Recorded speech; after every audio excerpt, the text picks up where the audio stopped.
The very first words of Tanya, it says that we are given an oath before we come into this world, meaning we're given an empowerment. The word oath in Hebrew means to be satiated. That's what an oath does. It satiates, it completes you.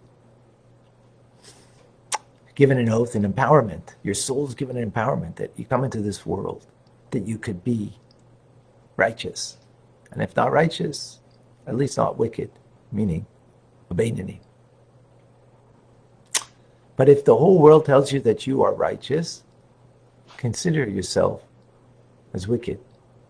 Which just seems to be contradictory. Something that we brought up at the very beginning, the very first lines of Tanya. So people tell you, hey, you're so righteous. What a tzaddik you are. Consider yourself like you're wicked? Ooh, that's a very extreme distinction. Why not at least, a good guy?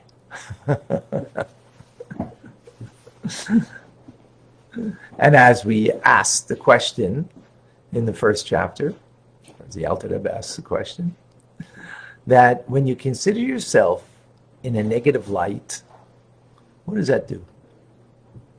It brings despair. And from despair means you're not serving God with joy. And one of the worst things to do is not to serve God with joy. Because if you don't have joy in serving God, and it's a ball and chain, guess what? You're going to release the ball and chain so you could feel good about your life. That's how important joy is. Because we can't do it ball and chain. Too long at least, It doesn't endure, right? Slavery. In the end, you break the shackles of slavery. So if you're serving God in that way, not good. Got to serve with joy. But we still have the problem then in understanding, which today we'll resolve. Welcome to Tanya Today. I'm Rabbi Ronnie Fine, coming to you from Chabad Zichron Kadeshim in Montreal, Canada, where it's a privilege and a pleasure to share with you with Tanya. We conclude today chapter 13. And with it, we're going to understand three different dimensions, three different levels of a Beinoni. Beinoni means betweener, in-betweener. In between the righteous, not righteous. The Beinoni is not righteous because the Beinoni doesn't have mastery over the inner world. The inner world is the mind and the heart. Particularly the heart. That the heart should be completely in tune with the divine. No. The heart has desires, lusts, and so on. And the Beinoni doesn't have mastery over that. The righteous one does. The mastery is over the expression of the inner world. Where is the expression of ourselves to ourselves? How do I express myself to myself? Anybody? Through my thoughts, right? Thoughts is an expression of me to myself. Why to myself? Because no one else knows my thoughts. Unless I speak them or act upon them, right? Those are external, more external expressions of me. They are called the garments of the soul, the self-expression of the individual. And garments can come on and off. So likewise our thought, speech, and action. We can be in control of mastery over. And the Beinoni has mastery over it. So the first level of the Beinoni that has mastery is because God gives to the power of good, the power of the divine soul, more fortitude, more power to overcome the negative animal soul. And that's very necessary because the nature of the animal soul is like a bull in a china shop. Not only it's a bull in a china shop, but it's the first response that we have to any challenge and difficulty, or for that matter, anything in life, right? My own self-regard. What's in it for me? Right? What's in it for me?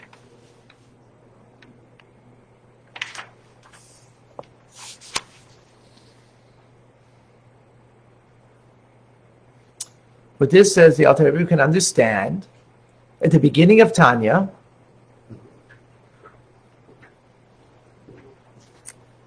that the statement is that a person, even the whole world tells you that you are righteous, you should consider yourself kirasha, like a rasha, like a wicked person. So it says the Alter Rebbe explains, what does that mean? Why should you consider yourself like a wicked person? Not a wicked person, literally, like a wicked person. Well, what is a wicked person? A wicked person is someone who has an animal soul, and the animal soul, pushes a person to follow its wickedness, right? So you should consider yourself like that, meaning that you have that animal soul within you and you struggle with it. And therefore you're not righteous, but you struggle. But then, like the wicked, a Beinoni is like the wicked. How so? Because they struggle. The righteous person doesn't struggle with a negative side, but the Beinoni does, and in that respect they're like the wicked. Not only that, again, it's the first response that we have in life is from the animal soul. Right? The self-preservation is what first kicks in our lives. And self-preservation doesn't mean, this is the last morsel of food and, hey, I want it. No, it could be, you hurt me. How do I preserve myself in the pain that you caused me? Right? That very statement is animal soul talk. You caused me pain? No one caused you pain. No one can cause you pain.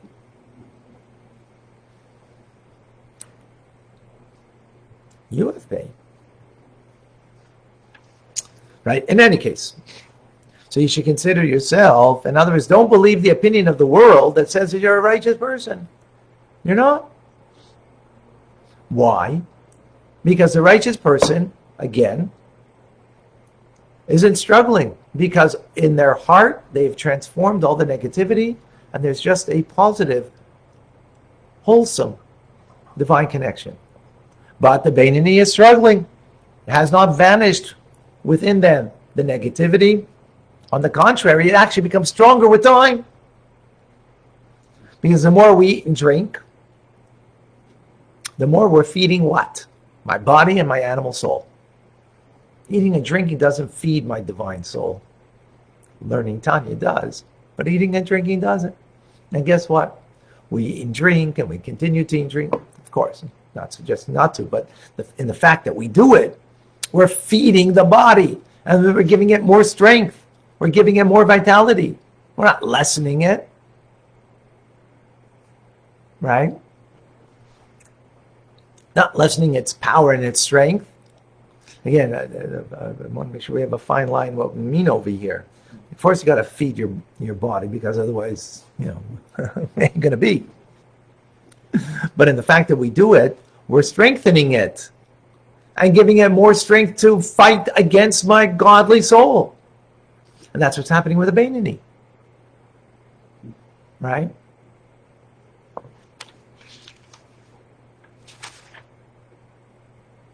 As opposed to, what did King David do? He became righteous, King David. He did through fasting. We learned that earlier.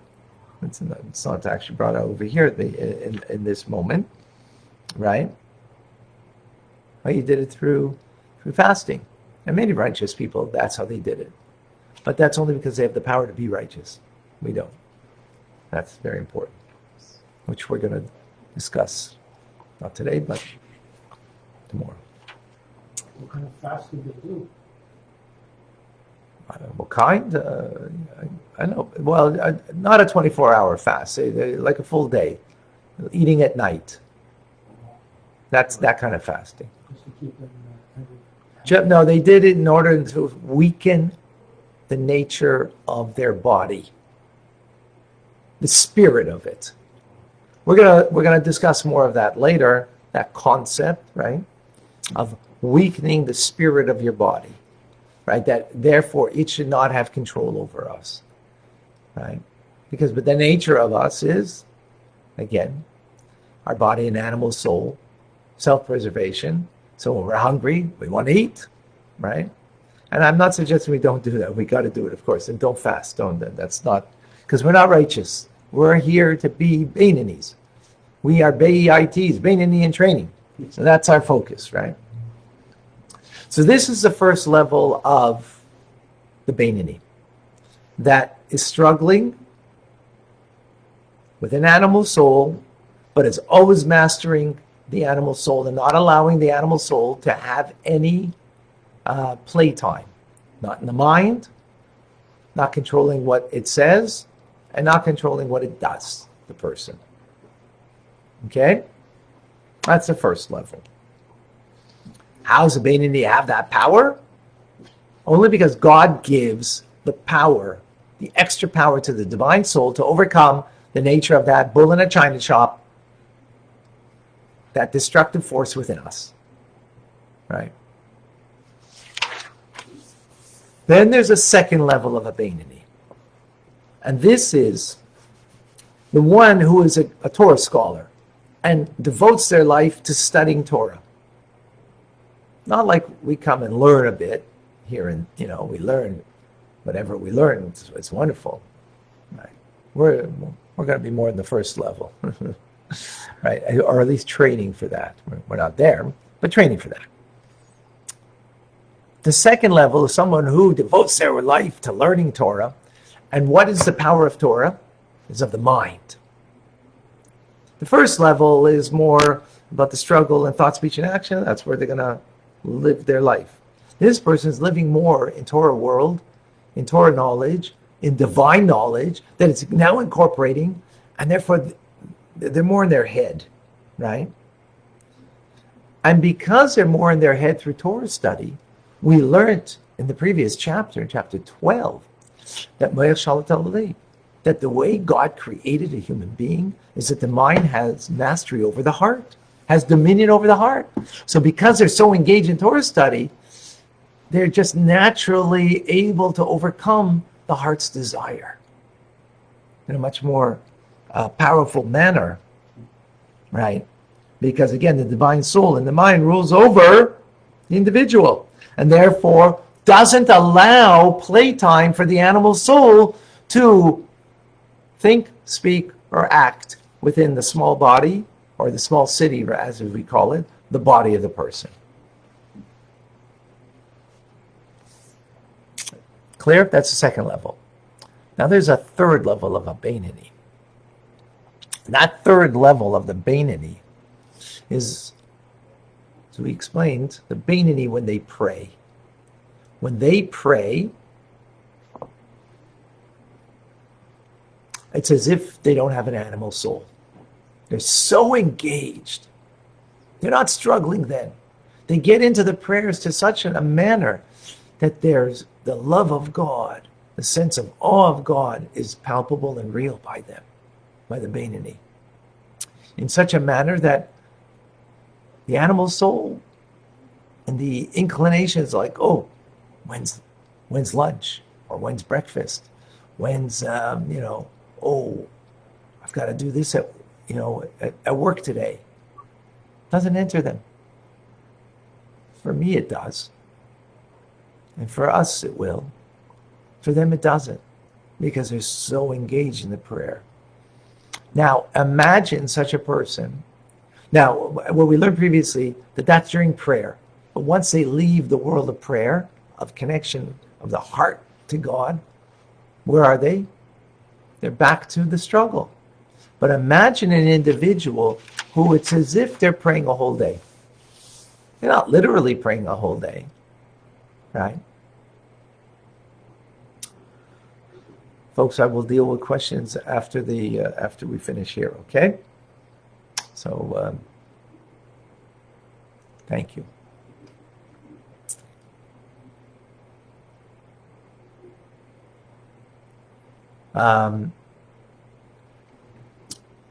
So,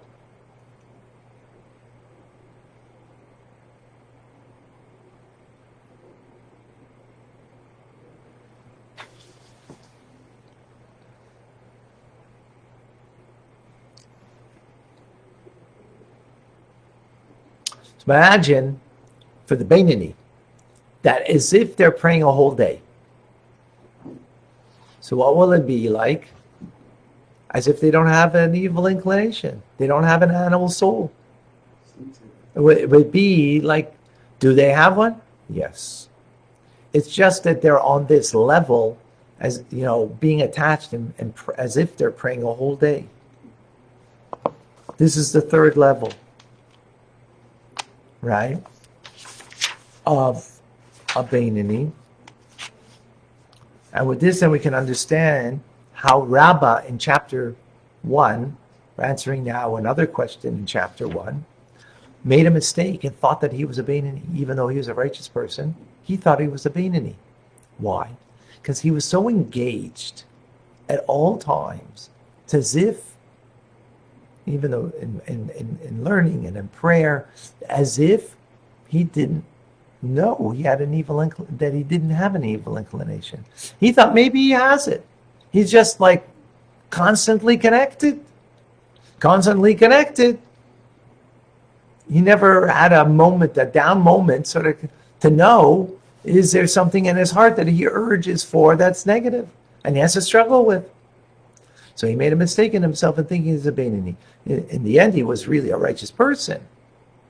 But in his humility, being that he always had this fiery passion in him, well, I have a fiery passion, so that's why it's not. I can't recognize in me whether the desires of the heart that are not unto God have been transformed or not. Maybe just dormant all the time. Me, it's there but dormant. And it could reawaken itself anytime when my passion's not there. But he always had it.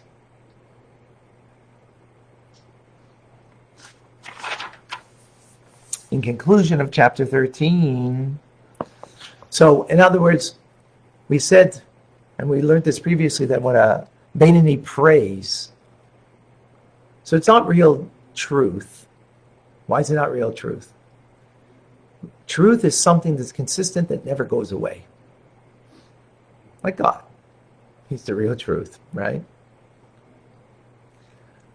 The truth of the Beinoni is, or that after prayers, the connection to God dissipates. By the tzaddik, it doesn't dissipate.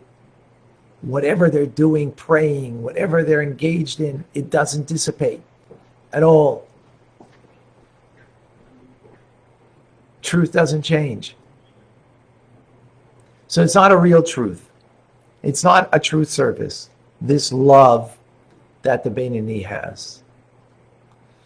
But concludes the Alter Rebbe, it's a relative truth, though. Relative to their level that they're holding on, there is a truth. But it's not a firm truth. It's not an ultimate truth. It's a relative truth. Relative to their level, there's a truth there. This is important. What comes out of this is that there's absolute truth and there's a relative truth. And both things, there's a truth to it. With that, we conclude chapter 13. Let me see some questions here. Thank you for your patience.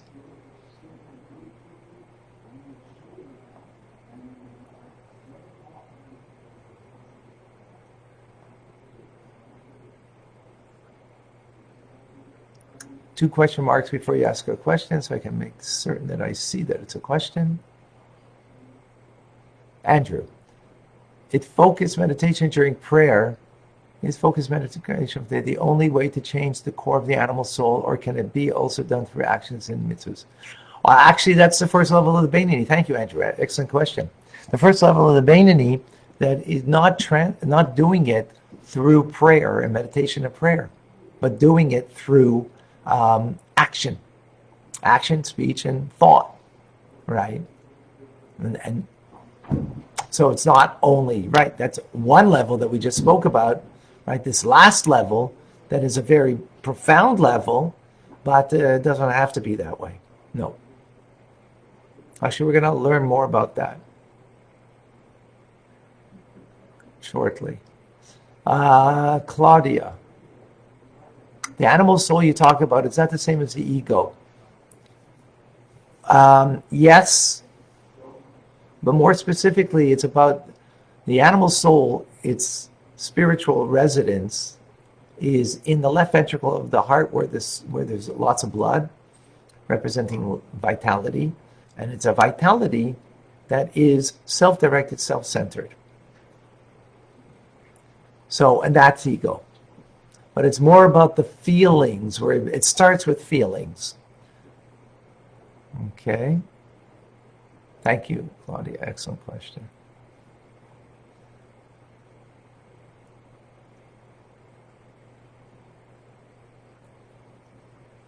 Then didn't notice it.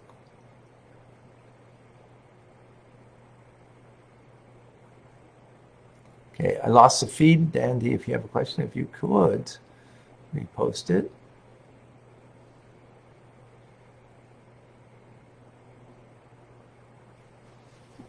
Any other questions? Let's see. Instagram, yes.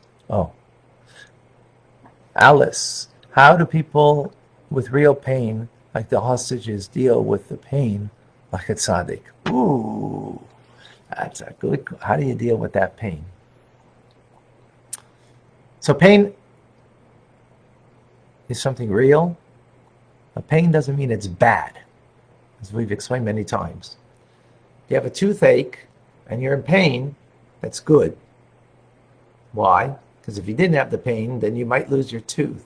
Because you have the pain, you're going to go to the dentist and fix what you got to fix. So pain ultimately is painful, but it's only a sign that I got to fix something. So whenever someone's going through something painful, sometimes to fix. A hostage is in a difficult position. What could they fix? How could they get out of their position? Well, if they have the opportunity is one thing, but if not, I guess the only way, and this is difficult, it's a challenge, is to keep faith in God and trust in God. You trust that God is going to bring you out. I don't know what to say more.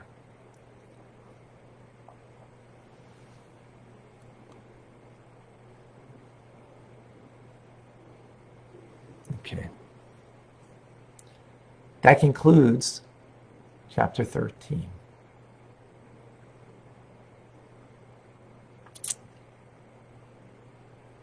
We begin chapter 14. Chapter 14, in one word, is midas. So we've spoken of 3 different levels of a Beinoni. Someone who deals with mastery over their thought, speech, and action in the grind, in the abyss, when there's a struggle. Someone who deals with it more from the intellectual aspect, through studying Torah all the time, and therefore that's affecting their heart. Right? And then you have the one who's like they're praying a whole day, they're connected, they feel the sense of connection to the divine. They feel, it's the presence of God in that connection. That's the third way. What's the bottom line, though? What's the bottom character quality about the Beinoni? Like, how do we put it into just a few words? We've given a vast description, which is important. That vast description, as we have previously, in the 3 different levels that we just mentioned. But how do we sum it up? Because after all, the Beinoni is something that's attainable for every individual. And this is what we should strive for. And we should think that this is beyond us. The Alter Rebbe believes in me and you more than I believe in myself and you believe in yourself. He believes that we could be the Beinoni. This is every person can at any time and any hour be a Beinoni. Why? Because the Beinoni does not abhor evil. Unlike the tzaddik that abhors evil. And would not find, and does not have any worldly pleasure in something that is an end in itself, a worldly pleasure that's an end in itself. That's something that is given over to the heart, and the Beinoni does not have that power.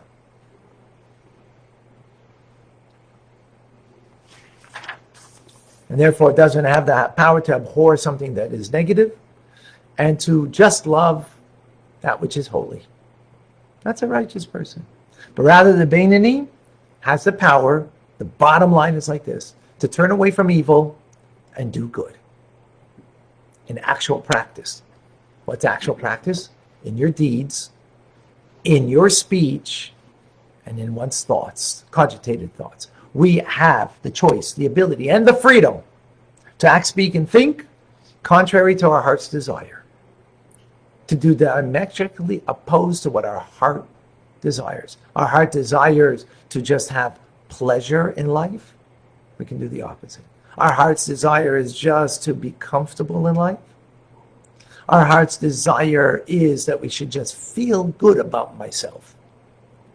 We can do the opposite. Rather than feel good, be good. The heart's desire wants just to feel good. It doesn't want to do good, because that's the animal soul. The animal soul doesn't want to do good, it just wants to feel good. So I can do the opposite. I don't have to go for the pleasure that my heart desires, even in permitted things, to seek self-gratification, whether it's permitted or forbidden. We can conquer that and divert our intention. This is what the Beinoni can say to themselves. And this is the dialogue, this is the conversation piece that we should carry with us henceforward. What do I say to myself? I don't want to be a Rasha. I don't want to be a wicked person for even a moment. Under no circumstance. I don't want to be severed. A wicked person means in the moment of doing something wrong, you are severed from God. Not that you're severed forever. In the moment you're severed. I don't even want that. Even for a moment.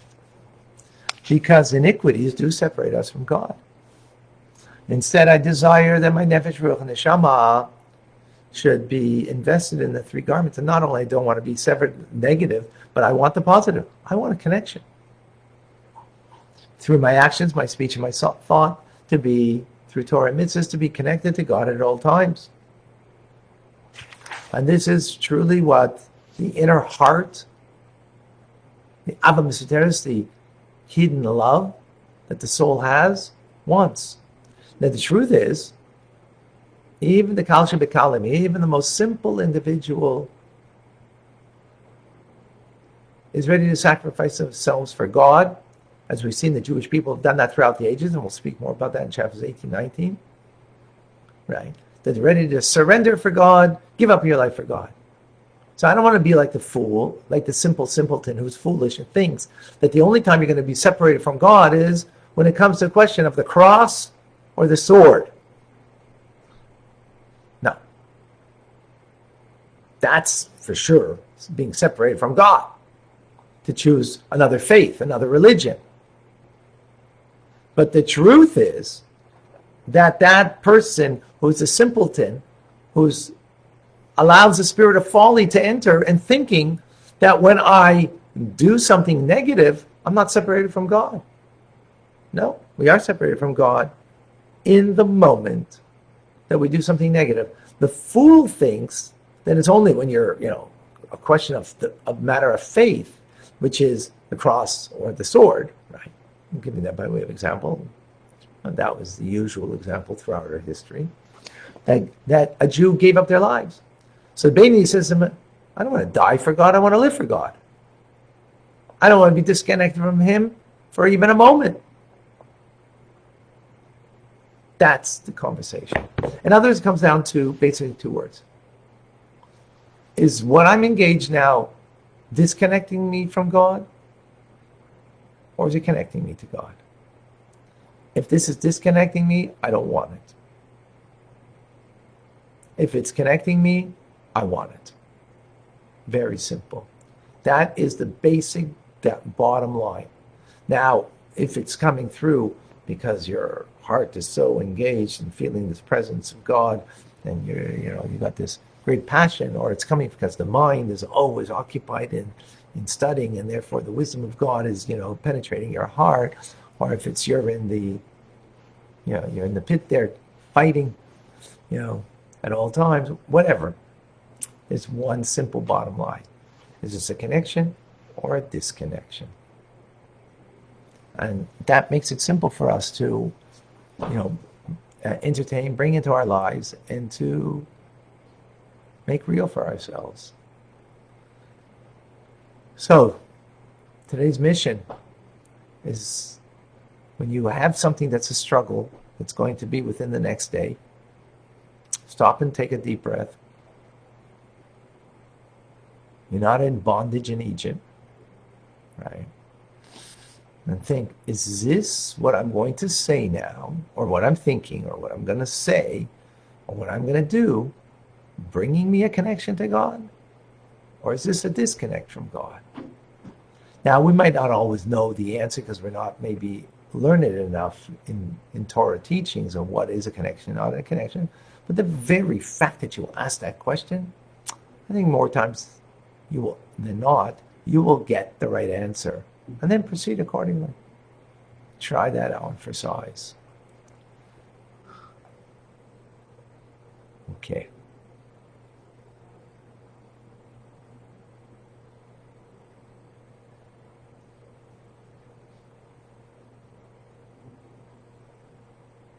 Lori is asking, please explain how we can separate from Hashem when Hashem is one in unity and there's nothing but Him. Is that like darkness? Very good, Laurie. Excellent question. Truth is, we're going to learn more about that through chapters 20 and 25. We'll learn more in detail. So just briefly, you're right. Ultimately, God is everywhere, and that's the mimer we're learning in the morning. That's what we learned this morning, actually, in the Hasidic discourse. On Sundays, it's 8:05. During the week, Monday through Friday, 7:05 Eastern Standard Time. Come and join us. So we can create a disconnect. That's the power that we have, that God gave us. It's true God is there, but He's not revealed. He's hidden. We don't have a direct connection to Him when we do it. So, by way of, take a hand. If I stretch my hand to give charity, I stretch my hand to give greetings to somebody in a nice, warm way. I stretch my hand to help somebody. The vitality I'm getting then is directly from God. If I raise my hand, it was last week's Torah portion, right? As Moshe came and saw two Jews that one raised a hand to the other, didn't even hit them. But the very raising, called wicked. Why? Because the intent was to hurt. But in the moment when you raise your hand to hurt somebody, right, inappropriately, the vitality you're getting is from Klippa, not directly from God's face-to-face holiness, as it were, but from Klippa, from a negative source that ultimately comes from God. So that's a disconnect. That's disconnect. I hope that's clear. We'll learn more about that as we move forward. Excellent. All right, folks. Amazing. Oh, Ari has a question. Okay. Is marijuana kosher? Huh. As the Rebbe said, marijuana is a vitality of shalish klipas atmeis, is klipa, negativity. Now, if your doctor has given you permission to use it because you need it for healing process, that's something. But if you're using it for yourself as a healing, learn more Tanya. If you learn Tanya, I would suggest if we learn it properly, we'll need less outside substances to bring us healing, because we will be attached to our soul, and that soul then has all of the healing necessary. All right. I'm Rabbi Ronnie Fine, coming to you from Chabad Zuch and Kadesh in Montreal, Canada. It's a privilege and pleasure to share with you the Tanya. A reminder, Rambam is coming up now. Reminder, tonight at 6:30 will be Torah studies. Don't want to miss that. That will be on Zoom. It will be also on Facebook, Chabad ZK. And tonight will be TRC at 8 p.m. Come and join us for TRC. Oh, I see Andrew has a question. While our actions and speech and thought are under our control, how do we achieve total over our actions and speech throughout every day? Well, the mastery. So that's what the bottom line. If we see connect and disconnect in everything that we do and try to implement that, tell me how it goes, Andrew. Okay? I'm thinking of Lashon Hara is the effect the animal soul is doing good, sufficient to empower our godly soul, or how can we make our godly soul better? Try this, connect and disconnect. Try everybody this today and see how that goes. I think we're going to find something pleasant. Thank you for joining. We'll continue our conversation tomorrow.